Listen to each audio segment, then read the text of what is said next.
Okay, there we go. All right, so thank you very much. This is Trina Johnson with Amazing Speaks. And with us tonight is Dr. Elizabeth Castle, also one of the founders of Amazing Speaks. And she is going to talk to us tonight about the subconscious mind. So, Elizabeth, I'm going to turn it over to you. Drop it on us. Okay.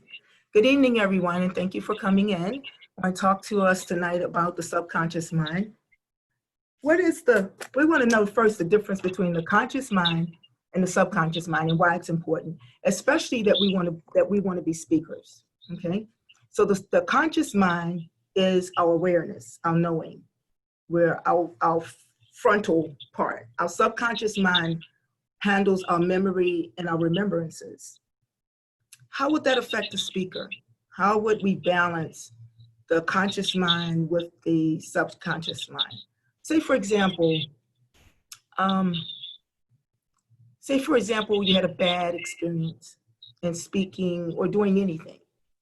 And consciously, you probably would be nervous, embarrassed, disappointed, frustrated, just a few things. Subconsciously, it would register to you as a failure, unless you had the mind of progression. So if you have a progressive mind and you said, okay, I failed this time, or I didn't do it as well as I wanted to do it, then there's still hope. So your subconscious memory holds the hope. Experience conscious hope. But what if you're not positive? And it was such a downfall that you became discouraged. So your subconscious mind then becomes a hindering point because you're afraid to take the chance again to go forward, to speak. It might bring apprehension to you because you feel that you're not able to do a good job. So how do we combat that? How do we handle that warfare between right and wrong and good and evil and not good and good? We have to go back and we have to recalibrate who we are. The word says, greater is he that is in me. So, greater is he that is in the world. Then it means that sometimes I will fail. I'm not a failure. I'm only a failure if I refuse to perfect that I failed upon. So the subconscious mind now has to embrace change. And yeah, there's some positionings in here. And you might say, I don't move fast like that. If I become distraught or discouraged when I'm not successful. So that's why we're here tonight, to show you that how the subconscious mind can be retrained to release. One of the techniques in the training would be meditation. You begin to meditate for tranquility and peace in any given situation. Whatever that situation is, you begin to practice the presence. Practice the presence of that you expect to yield a greater return, and you move in that direction. The conscious mind will fight you, but if the subconscious mind is solidified in a grounding of hope, then the subconscious mind can revive the conscious mind. Think about it. What is something that you've done that you failed? And you're really afraid to go back and try it again. It grieves you, it makes you frightened. Then if you can think of anything, then you will go back and recreate the experience, leaving a different foundational residue in the subconscious layer of the spirit.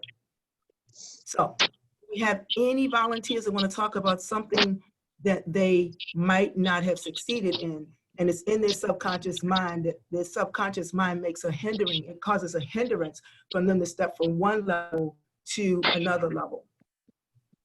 Anyone that's want to talk about that? We have to be brave enough to take the step to recharge. And a lot of times we don't take the step to recharge. So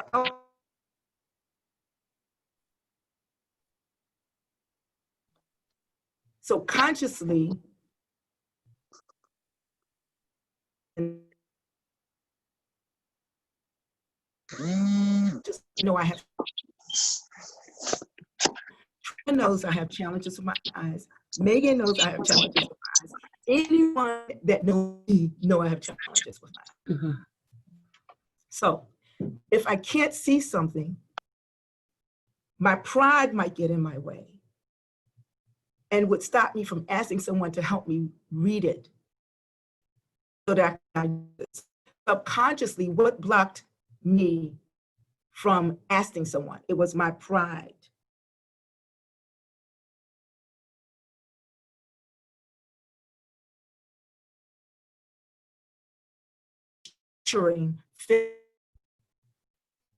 And a lot,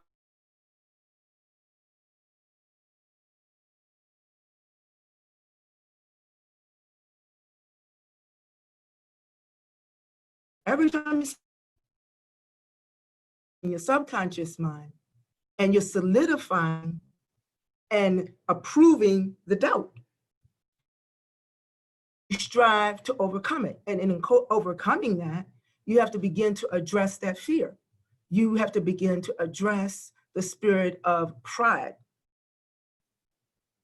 I had to address the spirit of pride many times growing up, because I would be embarrassed if, instead of me telling someone, listen, I can talk, I can speak. If you give me a concept, I can work it. I just need to know what the concept is and engage in it. But if you expect me to read this, then I have a problem. Number one, the auditorium is dark. Consciously, fear comes up. Consciously, apprehension comes up. Subconsciously, I become blocked in my internal spirit because consciously, I feel I'm going to fail. And truth would be that I might fail because I can't see or read it. But subconsciously, in the back of my because the subconscious holds your memories, and it holds the memories and the overflow of what you experience. So subconsciously, if I can regurgitate out of my memory that if you would not be so prideful and let someone know that you can't see, but as long as you know the material, you can regurgitate it. And you can also filter it within the body so that everyone will get something from it. But see, your pride is in the way. So subconsciously, I have to address my false pride, because that's what's hindering me from doing what I can do. But the blockage comes in my inability to acknowledge that I am prideful. So that means that, number one, if we want the subconscious state to work for us, we have to be truthful in the transitioning or the balance between the subconscious and the conscious mind. We have to do that. And if we are balanced in the way we approach ourselves, and I need everyone to listen to me carefully. How many of us are truthful to ourselves about ourselves? So see, that's a whole nother warfare in the subconscious state. Because if we're not truthful to ourselves about us, then subconsciously we've set a hindering block in the midst of our possible progress. And that creates a problem. So sometimes we stay our denial, our ability to stay in denial, our ability not to step over the threshold of denial and readjust. The subconscious state holds a lot of memories, good, bad, and indifferent. But because greater is he that is in us than he that is in the world, he that is in us, the Spirit of Christ, will put us in a place to put the light on the point of connection. So a lot of us miss the point of connection because we're stuck in, they looked at me funny. Well, I can't see them, so I'll probably say, I felt them looking at me funny, okay? Or they thought I was strange.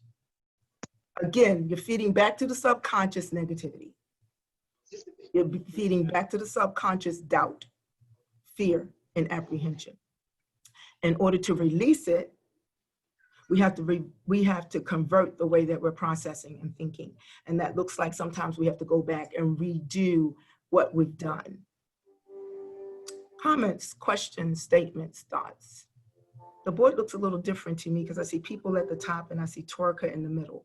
Her name Torka. So Trina, is everything okay? Yeah, everything's good. Okay. So any comments, questions, statements, or thought? Give me a situation that you have and let's walk through it. Who's going to volunteer? Okay, Apostle. So could it be about a situation that I've already went through? Yes, definitely. Okay. So being young, this is Torka, by the way. So being young and having to take on motherly duties with a teenage child, you know, usually when a child is brought to you, it's an infant. But in my case, God seen fit that I take care of a teenager. And in the beginning, I was a little fearful of how if I was going to do a good job and stuff, and it was scary because the lack of income is, you know, but I'm in it now. So I think that's a good one to start off with. Okay, so let's talk about your situation. You were young and you were taking care of a younger person, female, and you were embracing her as a mother, which you already experienced being a mother, but not with a teenager because your child is younger. Okay, so it's natural to have fear. Your subconscious mind projected fear to you because it was something that you had not had experience with, and you were doing it out of love and necessity rather than total free will that I must do this child must be raised by me.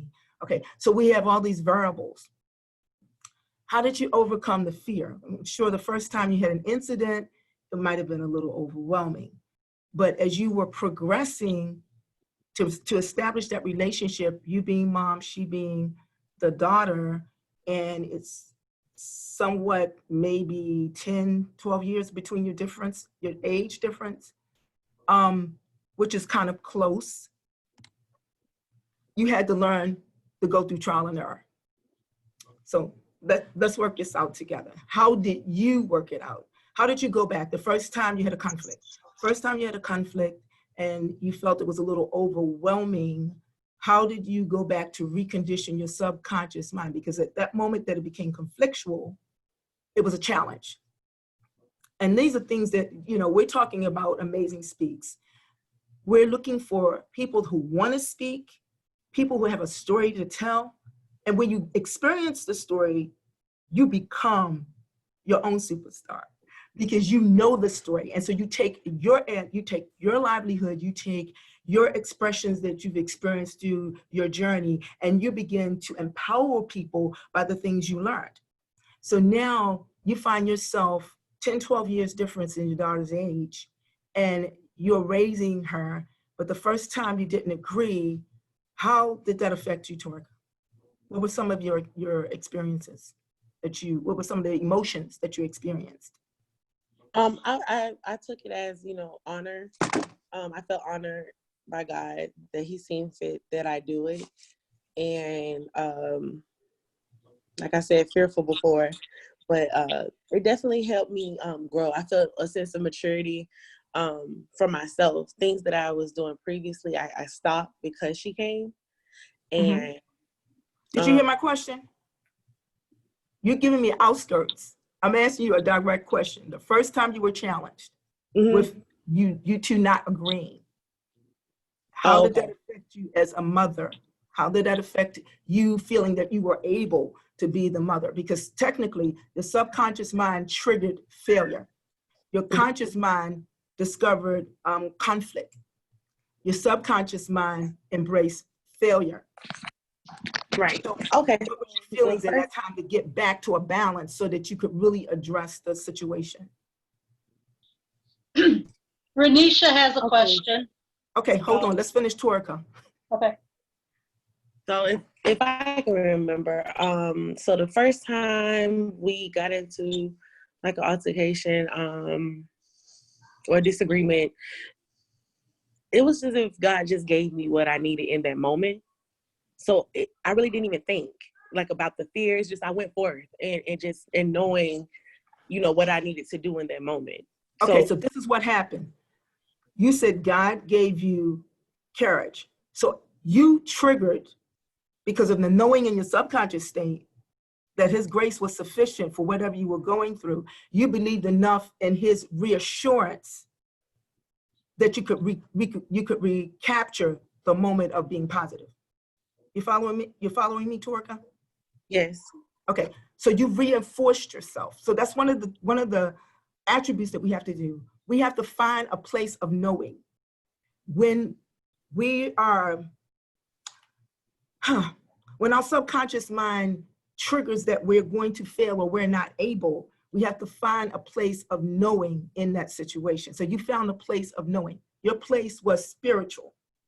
So you obviously trust the spiritual.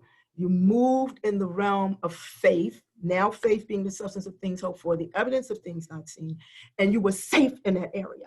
Because you were safe in that area, what happened, it began to penetrate your subconscious state to balance you down. You weren't as tight because you've seen victories that God has brought you from before. You with me, Torika? All the way. Okay. So we don't recognize it as that, but it's an even flow. So your subconscious mind helped you, like, I'm tripping, I'm failing, I'm drowning. And your subconscious mind said, you're not drowning. Your foundation is spiritual. So if I can't do it, God will do it. And all I need to do is trust him. And if I trust him, then even if I can't do it, he's going to help me get through it and I'll learn. And then I can trust someone else. I can teach someone else because you're a teacher. You love teaching other people what you've learned and mastered. So you refortified your subconscious negative thoughts with the knowing that your foundation in God was able to take you to the level of safety that you could continue on your path. You with me, Torika? Yes, I'm here. I'm definitely following you. You're saying a lot that I thought of over the years. In better terms than I could really get. Excuse me, 1 minute. Everyone mute your phones out because we have. Are you taking any medicine? Joel, mute your phone out, babe. Torika should be the only one for her phone open. Okay, Torika, I'm sorry. Thanks, Joel. They can cause that too. Mute your phone, Joel. Thank you. Do you want me to write a prescription for the Miralax or buy it? Joel, your doctor is talking to you. Mute your phone out. Is it over the counter? Like, can I get on the counter? Yes, it is. It said like a. Okay, Trina.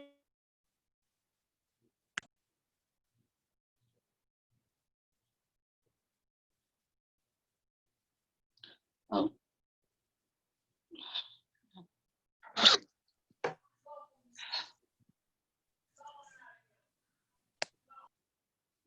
Hold on.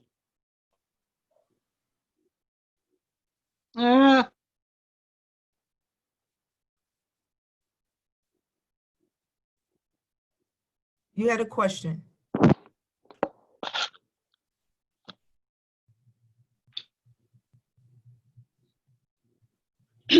Okay, so hold on. Are you asking Renisha? Because Yes. I think I have to unmute her now. Okay. So hold on. Okay. Well, you can unmute yourself. Once everybody's muted, the person who wants to speak just can unmute themselves. Well, some can and some people are having trouble. So, okay, so Renisha, you should be able to talk. I was just raising my hand because I was listening. Can you guys hear me? Because it's now Yes. the storm is happening. Yeah. We can hear you. Okay, good. I was just kind of reflecting what you were saying about Torika and going over my own anxiety and fears. Mm-hmm. One of my struggles, I had multiple ones, but I think I'm going to focus on the one that I wanted to avoid the most, and that's my fears with relationships and fear of romantic relationships, because that's something I've attempted maybe like 3 times in the past, didn't work out, and then I kind of like just shut down with it completely. And I just Okay. said, let me address the real one, that one of my core issues.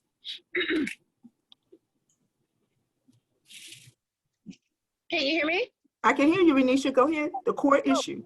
The core thing is no. Okay, no, that's what I was saying. That's one of my fears, Core, or okay. fear of relationship and commitment to relationship. Okay, got you. Okay, let's look at what happened. Consciously, you were embracing a relationship. Subconsciously, because you have so many, sometimes you're hard on yourself. So you've locked somewhere in your subconscious state apprehension against things that you are not 100% solid in, number one.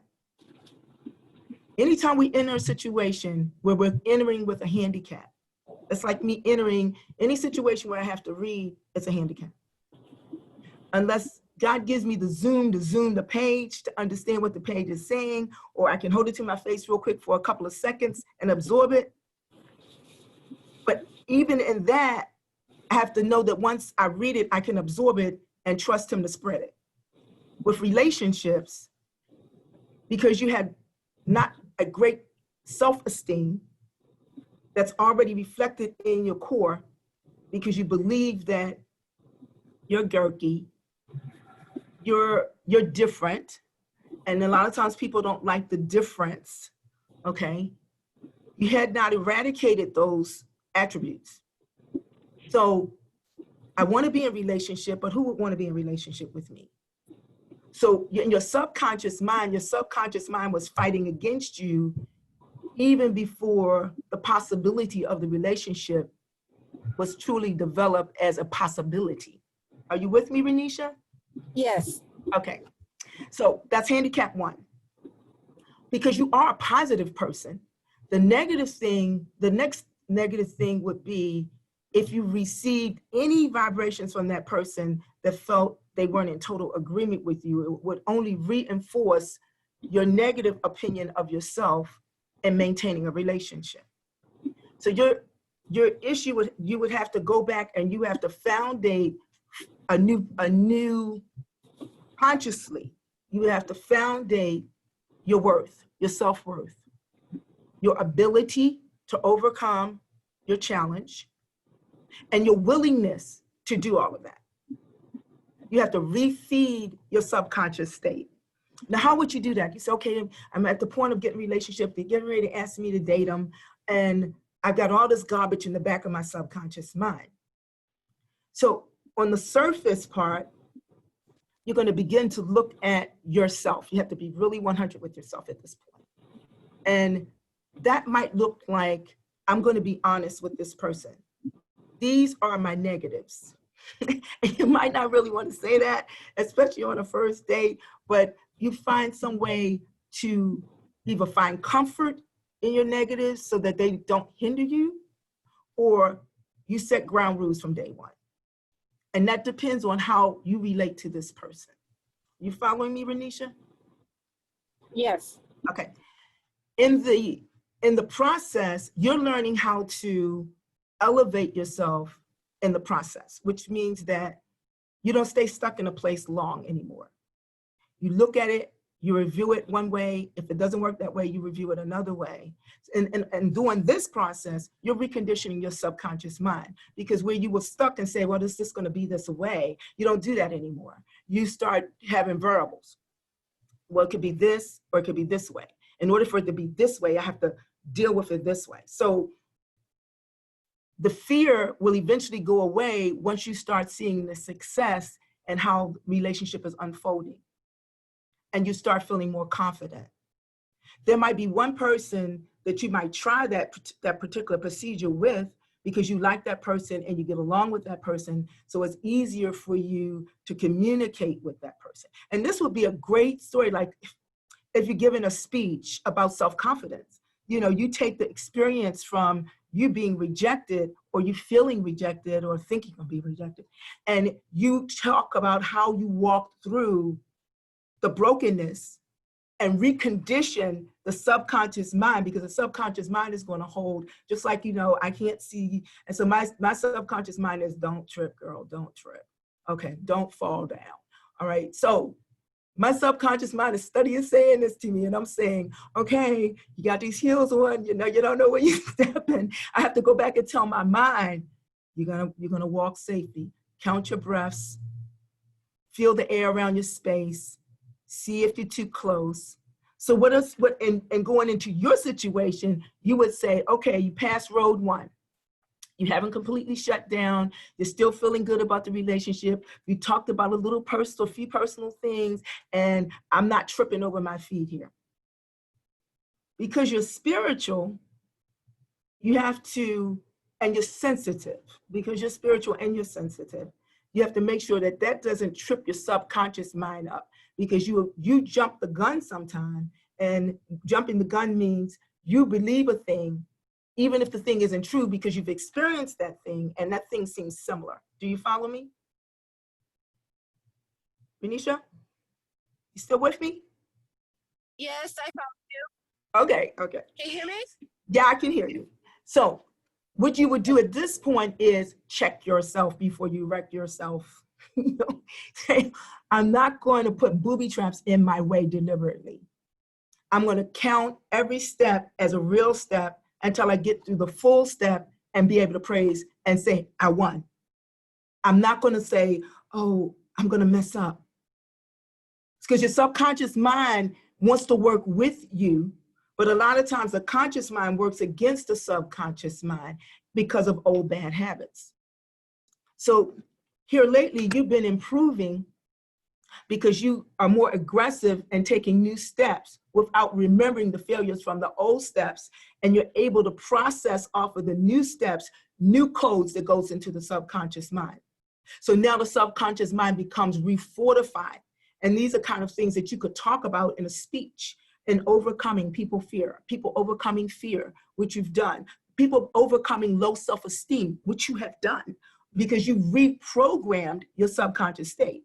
You reprogram your subconscious state to say, I'm not a failure.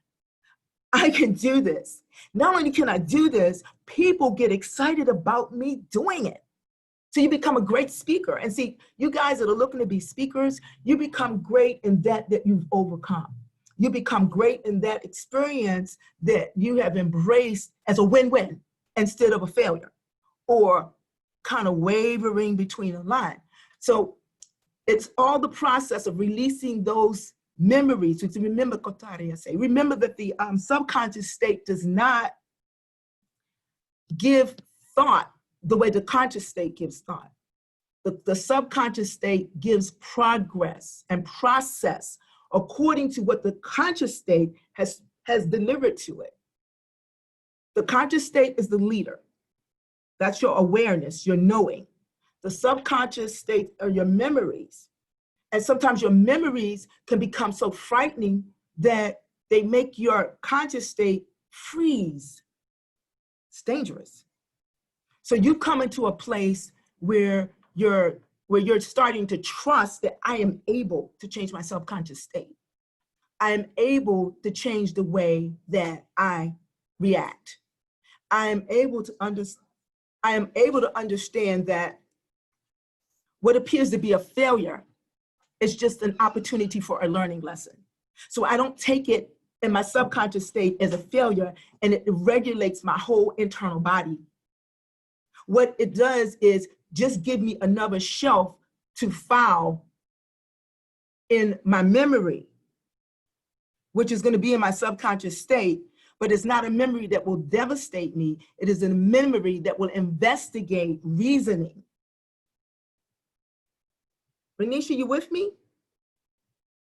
Yes, I'm listening. Okay, what have you got? Kick it back to me. What did you hear from that?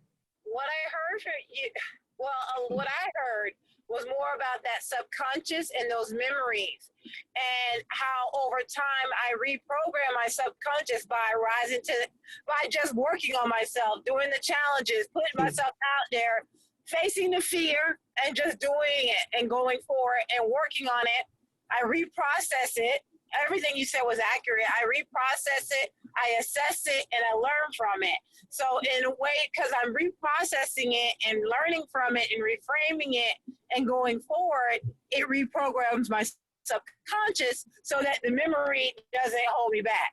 Exactly. A plus, and that's true. And we have to do that. If I became fearful every time I lost my sight, I would never achieve the things that I have achieved. I have to constantly teach myself, reprogram. You have a spirit of fear in you. Get rid of it. You're a warrior.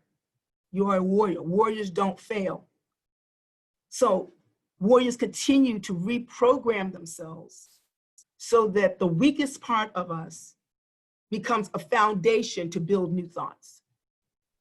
And that's really important. And that's why a lot of times we don't succeed as individuals, and especially as groups, because we have so many disconnects and we don't even realize how to fix the disconnect. We're still dealing with the conscious thought of failure, and we're not dealing with the subconscious reorganization of progress.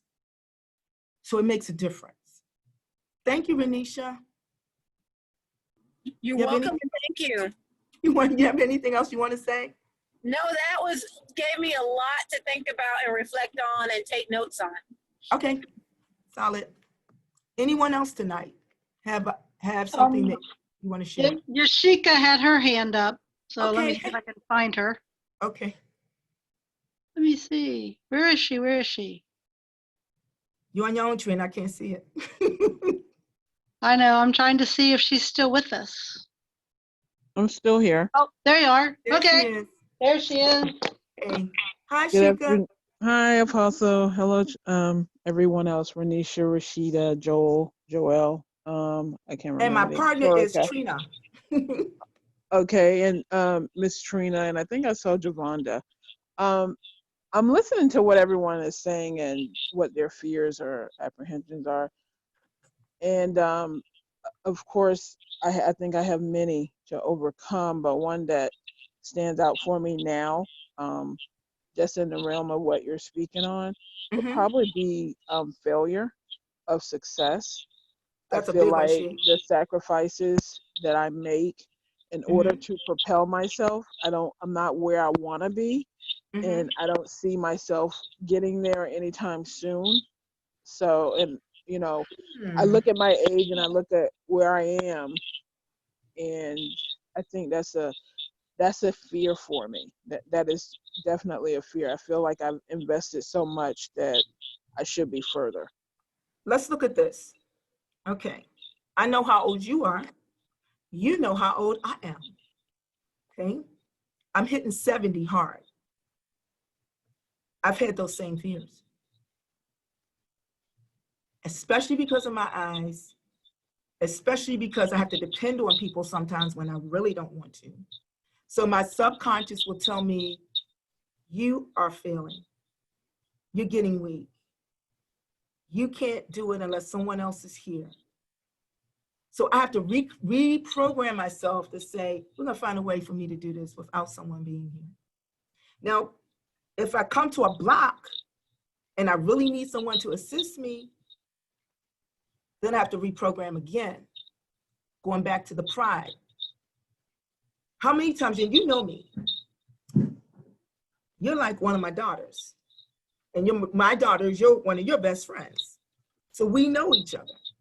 So you have been phenomenal. You're a phenomenal young lady that have come from a child to a young adult to a woman. And you face all type of challenges. You hold a very important position. Let's talk about your ability to speak. You have so many experiences, Shika, that your speaking career, you didn't even know that you could be a great speaker. But the young lady that you interviewed her, right? And then she invited you on her radio show to interview you. And how many hits did you get from that? A lot. Why? Let's talk about the presence that you had. I know you were going through some things during that time. No one knew it. You have a way of self-healing in your subconscious state. because you're an overachiever. As an overachiever, you have a very domineering will. You don't allow things to get you down, but so long, okay? So you talk to your subconscious state, and even though your conscious state talks to your subconscious state and make you feel like, as I said, you're an overachiever. So things that you've done, people would just have died to have done that. And you call it normal, or that's just Sheikah's way, okay? So you're a super woman in a certain sense. So super people that overachieve. Trina is my partner. Let me tell you, she comes up with an idea a minute, okay? She comes up with these creative things. And sometimes her things are very successful, and at other times, it's not where she wants it to be, but she never stops. That's like you. You can't stop. You stop in the middle of over-evaluating yourself. So in your subconscious mind, you put doubt of your own success. I don't care how many times you fail, you have to always bounce back and not allow the subconscious mind to begin to put any impression on you, because you're a deep thinker. And because you're a deep thinker, you will hold harm against yourself with more severity than someone else looking at the situation. You hear me, Sheikah? Yes. Still with me? I hear you. Okay. Yes. So in your subconscious state, you have to constantly be refortifying yourself. Like, great is he that is in me than he that is the world. I shall forgive myself if I fail. I'm only human. Okay, so when you say these kind of things, you're redoing the structure in your subconscious mind. You also, with you particular, this is you particular, with you particularly, you overkill because you're the trendsetter of your family. You're a trendsetter by design. As a trendsetter, and it's not something that you would own up to, but you do. You're the trendsetter. You're determined to take your family to another level. You're determined to break the rules that have hindered the family and set new standards for the next generation. So all this is in your subconscious mind. That shows that your subconscious mind is constantly moving. It's constantly moving to repair. What happens is your conscious mind, your present mind, interferes sometimes because of the external and the internal warfares that are around you. So how do you release the power of the subconscious mind to anchor you? You have to not be so hard on judging your own success and your own failures. More so your own failures. Because when you judge your failures, you are critical. You with me, Sheikah? Yes? Right. Yeah. Okay. You're critical. So when you're judging critically, your subconscious mind has to respond, and it puts blocks in the way. How do you release those blocks? Exhale. Exhale. Because you're only human. So what are you saying? You're hard on yourself unnecessarily, many times. Plus you have a gift.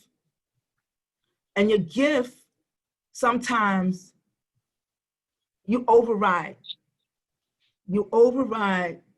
the foundation of the gift, meaning this.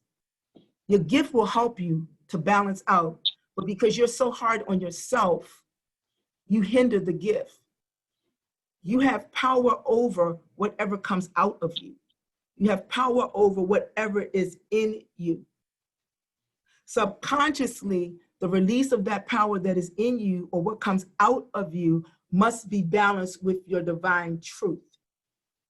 So once you feel that you failed, subconsciously you weaken your subconscious, or you empowered your subconscious state to hinder you, and you weaken your conscious state to save you. You with me? Sheikah? Yeah. Yes, I'm still here.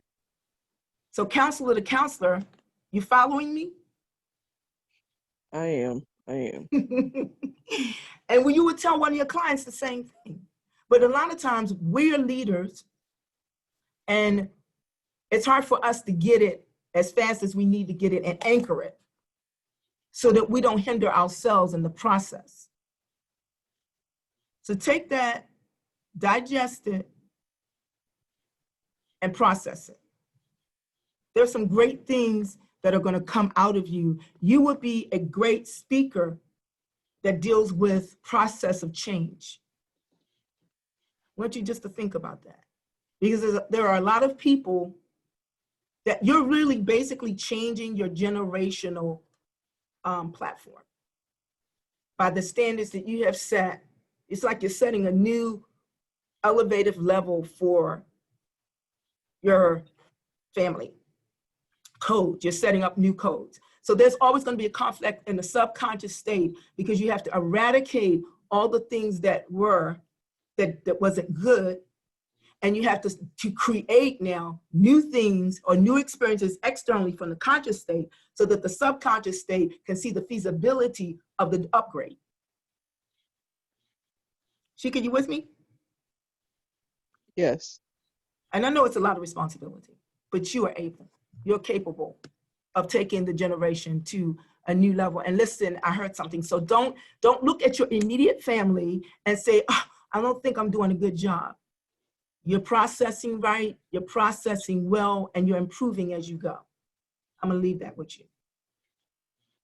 And think about Amazing Voices or Amazing Speaks as a group. We're striving to bring people that have something to share.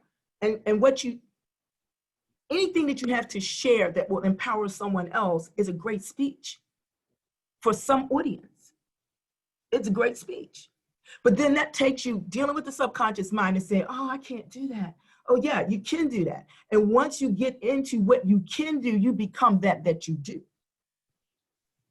So remember that, Shika, because there are many great things about you that you have not even begun to tap into.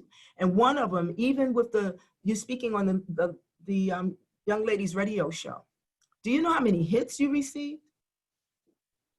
A lot. I think you're up to 900 and something.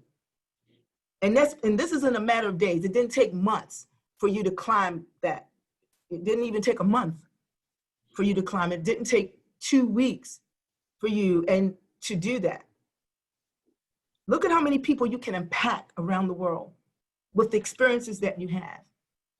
We have to allow our subconscious mind to embrace the higher level of frequency and the higher level of consciousness that God has given us to project to help others. And so sometimes it's not about our pain yields a reward for us as well as for others. So thank you, Shika. Thank you, Apostle. You have anything else you want to say or? No, I appreciate it. You're welcome. Thank you. Consider coming into Amazing Speaks because again, you have a lot to share. And Amazing Speaks wants you to talk about your stories. That's what you do best. You talk about your stories. Other people listen to your stories. You empower them and they're going to empower someone else. And you can do it. You guys can do it. You can do it. Your story, you could be the next bestseller. But we have to be able to balance between our conscious state and our subconscious state, and they have to agree that we are victorious. Anyone else? Joel or Joelle has a hand up. Okay, Joelle, talk. How you doing, everybody? Can you hear me, Apostle? We can hear you. All right, I'm just making sure And we see that beautiful beard. Yeah, I just want to say hi, everybody, and also I know when you were speaking to Shika, it kind of hit me too when with the mind, because I know my mind be processing fast. Yes, and pre-processing dangerously. Yes. Come on, I'm only playing with you, Joelle. Go ahead. No, it really does, and I needed to be catching myself, especially from detaching, and I keep bringing up this sermon, the one that you came to Sarasota, because that one really hit me about how Jesus needed to detach himself from his emotions and everything, and that really worked for me, honestly. And I'm learning, like, even when I'm thinking, like today at work or something, even when I'm thinking, I'm like, no, you're tripping. Like, I just try to detach myself and just stay more in the spirit try to be like that. Cause like you said, I'm not even playing with myself. I know my mind process real fast, and it process it's like it's trying to filter out the bad, because it's like I'm telling you, I don't even know where stuff be coming sometimes, like these crazy stuff, and I'm like, no. Let me say this to you. I'm gonna be abstract here. You have a prophetic calling. I don't push your prophetic calling because I need you to be balanced. In the level of your prophetic calling, if you're not balanced, you could be dangerous. Mm-hmm. So, because your mind does move fast, and because you've been between world and spirit, and now you're working in divine spirit, and you're challenging yourself. So your subconscious mind has to eradicate all of the worldly concepts and convert them, because Christ was a warrior, right? He didn't have a problem slaying the devil. He didn't have a problem slaying the spirits. Okay, you've lived on a dark side. You lived on a crucial side. So you have to go back and recalculate and reinforce now the new impression of your new mind into your subconscious mind. For example, say if something happened and someone wronged you, drastically wronged you, you would drastically deal with them. Your subconscious mind is, don't ever allow them to get away with that. Set them straight so they never get confused. But now, you understand what I'm saying? Yes, ma'am. Okay. But now it would be a conflict. They would wrong you, but subconsciously there is a blend. So the blend says, from the old man, deal with it. The new man said, which way shall I deal with it? How shall I be charged to deal with it? Should I deal with it from the old man, or shall I deal with it from the new man? If I deal with it from the old man, then I'm not really seeking the new man. So now I have to, if I am who I say I am, or I'm desiring to be who I'm going to be, I'm working into the progress of that, then I need to recalculate how I'm going to regenerate the new man. This is how it works spiritually. You're going to feel good and evil moving at the same time and justify why you need to deal with them the old way. But the new man is not going to allow you to do it. So you're going to have to meet a new medium. So in the new medium, it might not be satisfactory to the old man, but the new man gets satisfaction because you didn't do it the body slam way. It might be a little crude, but it has an edge of salvation. It has an edge of seeing it from a different perspective. And you keep processing that, and eventually it's going to feel uncomfortable to be the old man. You're going to have to walk into a new way and a new process of thought because you recondition your subconscious thoughts. The old man would say, if you don't set it straight right, then you can't walk the street because you're not the man. The new man would say, if I justify my means through divine spirit, if I balance it out and can be just, then I win. Spiritually, I'm satisfied. And carnally, I've analyzed. I might analyze with the intensity of the old man, but I'm coming up with the results of the new man. So I might be somewhere in the middle until I can get all the way to the positive side, but you're growing. So you see growth. And that's shown when you find conflict with your decision when it isn't purposeful for healing the whole man. Follow me? Yes, ma'am. Okay. So stay encouraged. Keep processing. Because you are being placed into a situation where you have an administrative mind. You look at every crack and crevice of a situation and your mind moves fast. When your mind moves fast like that, the spiritual man, the spiritual man has to become the governing factor of the subconscious mind while you're cleansing out and renovating the new Joel. Your prophetic gifts will not develop to its fullest until the subconscious mind is at peace, about peace. Did you hear? You understand what I'm saying? I do. Okay. So if you want your prophetic gifts to develop, Your subconscious mind have to be at peace, about peace in the process of what you're doing. I'm gonna leave that with you. Thank you. Comments, questions? No, you're hitting every note. It's like you're in my mind. But no, you're really hitting every note. You are, because I know the way I process, and it happens like that. It's like the old man would like process. It's crazy because like the old man would be like, it would be like straight, and I'm like, no, you tripping. I'm like, no. And then that's when I start realizing, I'm like, I can't do that regardless. And it's like you said, it doesn't allow me to, because like, and when it's something bad, it's like the new man, the spirit is like, you can't do that. That's not you. That's not you no Exactly. more. So it's like, it's just funny how I'm So telling you, every time you speak, it hits the notes. you're allowing your subconscious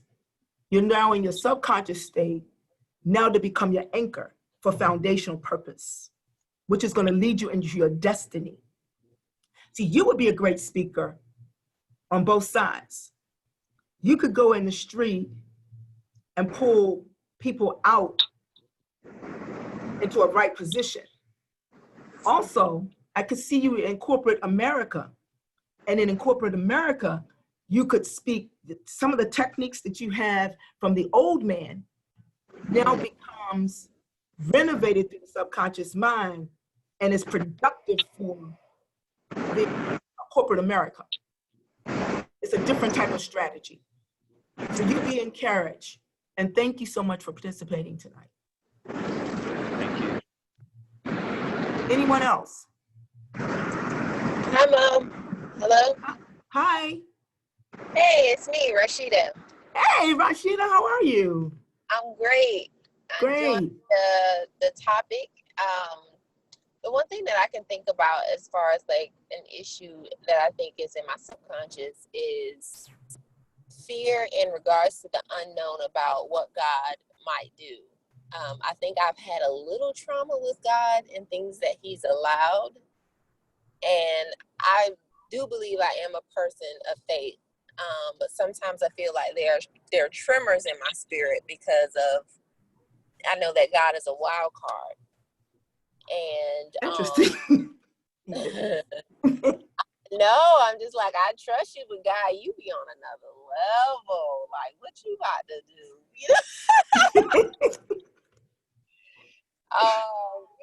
Because He does what He wants to do, and that is that right there. Okay, so even with the thought that you have, and it's true, He will do what He wants to do. But the process of how you perceive things is really important for your subconscious state, because you're adamant with the way you think. You're a determined thinker. And whatever you believe, you believe. It takes God, or it takes you readjusting in the way you're processing or to change your subconscious thought about any given thing. You are amenable to change, but it has to be logical to you. So if it's not logical, then that's where the problem comes, whether you really need to change. Your knowledge is, you have an in-depth knowledge. Some people have knowledge, they have surface knowledge, but you've been blessed to have in-depth knowledge of understanding. And the only thing that would need to change in the subconscious state is, listen to this really carefully. How do you handle your personal opinions from your divine intuition? You understand me, Rashida? I heard you, and I think I know what those words mean, but I don't know that I know how they connect. Okay, you're analytical. You're an analytical thinker, you're a processor. And so when you think of things, it's usually systematic. It's in a systematic mode. Okay. When things become irrational, then that's when you're going to have challenges changing your subconscious thoughts on what you're thinking. Because things have to be almost white and black with you. Not that everything had to be just straight line. It's not like that. But you're a basic person. You're basic in your thought process. So the basicness in your thought process would challenge your subconscious mind or your subconscious thoughts if it wasn't practical in the way you're thinking. You also would be a great speaker because once you believe things, you have a spirit of influence and persuasion. Readjusting your subconscious thoughts with you will only occur once you believe that they need to be changed. You're not an impressionable person like that. So when a person is geared in that manner, then you have to really know you, the one who you serve, and know your true principles of what you're standing on. Because you're not going to easily be able to change your subconscious thoughts unless you're balanced in various areas. Rashida, you with me? I am. Okay. You have a comment? Thank you, Mom. You're welcome.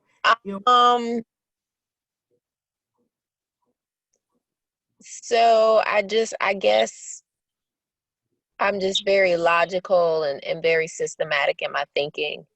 Very true. You are. Yeah. You are. I have And to you know, I'm irrational sometimes. I'm logical, I'm basic one-on-one, but I'm versatile in other areas, which if I have to change my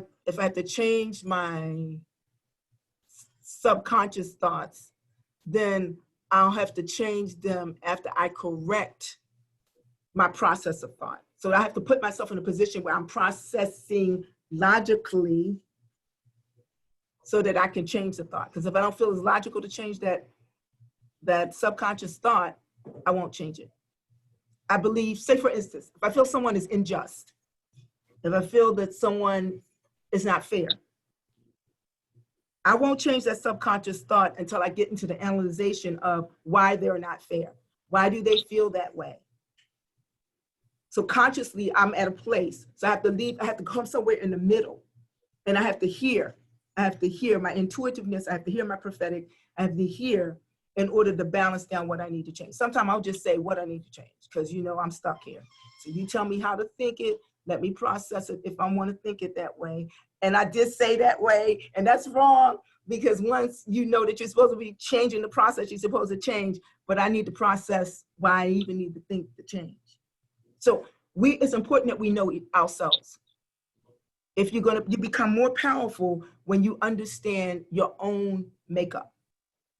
And isn't it funny how we can determine other people's makeups, but we can't get ours down to a point? So thank you, Rashida. Thank you, Mom. Very key. Anyone else tonight before we close? Because I know we have to be at the hour. We're good? If we're good, did I hear someone? Ma'am, how are you? I'm fine, and you? How are you? Fantastic. Fantastic, Apostle. I've been listening to the program and many different concepts that you shared that are directly on point, like always. The concern I have is that at some point, do we establish in the course of life a point system that we follow? It's almost like following a roadmap. When you know that there's a roadmap that leads to a specific outcome, then in turn, you try to share that roadmap with others so that in turn, it reminds me of Harold Hill. Matter of fact, many years ago, the guy who invented the airplane pulley. And he's the one that actually came up with the term fake it till you make it. Right. One of the concepts about life is that if you design a roadmap, and if that roadmap leads to a specific result in a point system, then in turn, it is relatively easy to somewhat follow. So that in turn, you can take what you have and incorporate certain aspects of those point systems to derive to where you're trying to go. I think sometimes for me, it's very difficult for me to understand why is it that is so complicated in terms of basic concepts of life. We find things that work, and you oftentimes hear me say, we eat the meat and we spit out the bones. Mm-hmm. And so when you find things that you duplicate that which works, And when you find that which does not give you the results that you want out of life, then in turn you find a process of cancellation of certain things that don't yield and respond. So I've listened to you very intensely, and many of the things that you share models that roadmap. Mm-hmm. And sometimes it's like, okay, I got it. Let me grab this and run with it. It almost, how do you say, it almost duplicates the map of write the vision, make it plain, so they that read can run with it. And so that's the concept sometimes I look at. It sounds to me challenge when that is not something that people see and duplicate. Am I missing something here along the way? Okay, couple of things you said that triggered me. We're talking about two different things. We're talking about two different concepts. One is intuitive spirit, and one is systematic thinking. Intuitive spirit is able to take us from consciousness to subconsciousness by way of spirit. So something we would not want to naturally change in ourselves, but by spirit, we know it's the right thing to do. We change willingly. The other concept is learning by example, so to speak. That would be easier, because if it doesn't work, stop doing it. But then how many of us that have had family traditions or standards, let's do something basic, Christmas. We know there's no Santa Claus. We know there's no North Pole. We know there's no North Pole. But we've trained our children to believe that there is a Santa Claus. He has a white beard. He's a jolly Caucasian fellow. And he brings toys. Is that healthy for our children? Some say yes, some say no. But the process, the concept of the thought is universal. So does that make it right? Some say yes, some say no. Is it good for your child? I say no. Because this is a fairy tale. This is a myth that we've grown up with, that we've embraced as our truth. But the reality is Santa doesn't bring you any toys. I have to go to work and find the money to pay for these toys. So my logic is, if I'm going to change my process, I'm going to tell you that Christmas is a hoax. Christmas is something that is mythical that we bring into place. It's not healthy for our generation, for children that live in an unstable world. Because this is the truth. Mommy and daddy has to go and work. They have to buy these toys. You tear them up and they're torn up before the month is out. That's not logical. I'm not teaching you basic common sense. I'm not teaching the value of Christmas. It's supposed to be harmony, friendship, love, peace. So I'm teaching you a myth that the world has embraced as a truth, and it might not be healthy for you because it doesn't help you to deal with reality. You with me, Prophet Oliver? So. Totally agree. So society in itself disenfranchise the growth of spirituality in its true foundations. You know, I don't want to get too heavy in all this, but you understand what I'm saying. So my word to everyone, you have to weigh what is your truth.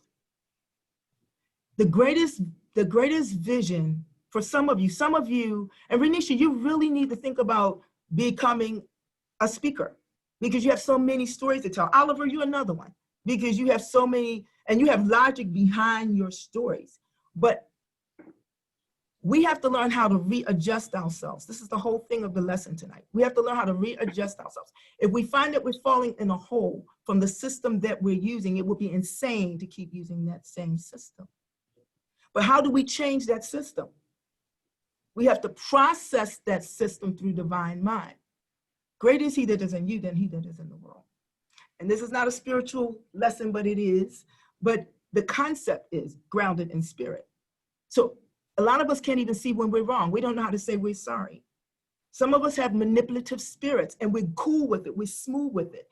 But it needs to be changed, because manipulation is not divine mind. It's not in divine mind's purpose.